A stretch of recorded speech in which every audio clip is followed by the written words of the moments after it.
So let's make sure that when we click log in the auth page, we do actually log in, or at least we fake it.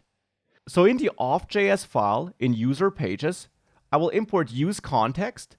And of course, I will also import my auth context here from the shared folder, the context folder, and the auth context file. And then here in the auth page, we can also get access to this auth object by calling use context on the auth context. We can use this auth object and the login method we have there inside of our submit handler.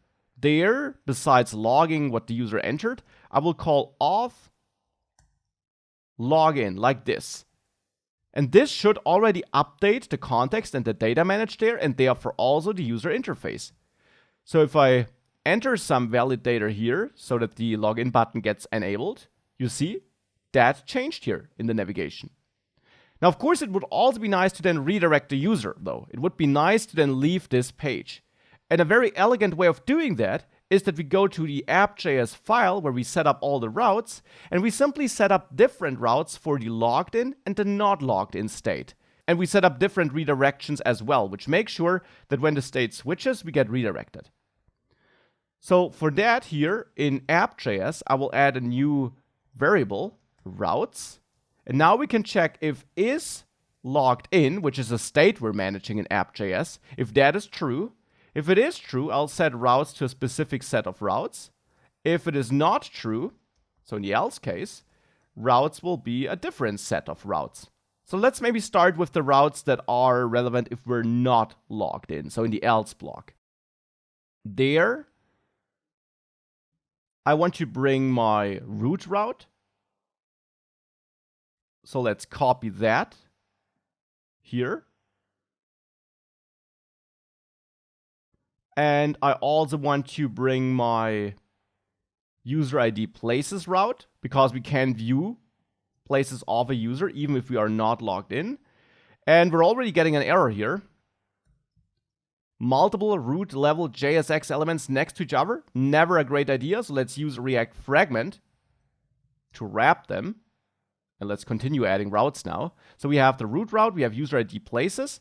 I don't want to have the new place route. I don't want to have the update place route. I absolutely want the auth route. So we'll add that as well, because we should be able to reach the auth page if we are not authenticated. And I will also add a redirection here, where we should always be redirected to /auth, actually, as a default maybe. So that if we are on any route which is not handled before, we are redirected to /auth. Now let's copy that setup here and use it in the logged in case here. Here the routes will be different. I do have that users and the user places route. I don't have the auth route though. We shouldn't be able to go to the auth page. Instead, we need the routes for a new place and for updating a place. So let's copy that. And for redirecting, we also need a different logic. If we are authenticated, I want to redirect to the starting page, let's say, for invalid routes we are on. Now with that, we can go down, and here in switch, we can replace the routes we have there with the value in our routes variable. Now let's see if that works. If we save that, this reloads. I'm on the auth page. I can go to all users and to the places of users. If I click here on edit, I don't go to the update route though, because we haven't defined this in the unauthenticated state, which is good. We'll of course make sure that this button doesn't even exist in a second. So on authenticate, if I now do log in, I am redirected thereafter, and I can go to add place. Could not find place. That's interesting. We should take care about that.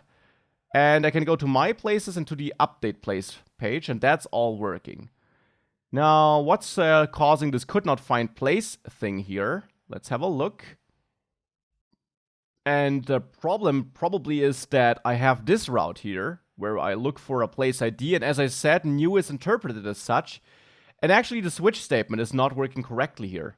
I do enter it all into a switch statement, but the React fragment in between seems to destroy things. It's not a problem though. We can just replace React fragment with switch here in both route setups. And then down there where I enter my routes, I just get rid of the switch statement because it's now part of the routes variable already. With that, this reloads, and we should be able to now go to new place to add place without that warning. Yeah, so that is all working. This also still works here. And now let's make sure we also render a logout button, which allows us to log out, and we don't render these two buttons if we are not logged in. Here I am logged in, but if we're not logged in, I don't want to render them. Side note, later we'll also make sure that we only see them if we are the user who created this. For the moment, we can ignore that. So as before, definitely feel free to add that logout button on your own, and to make sure that you also get rid of these buttons here if we're not logged in the next lecture, we'll again do it together.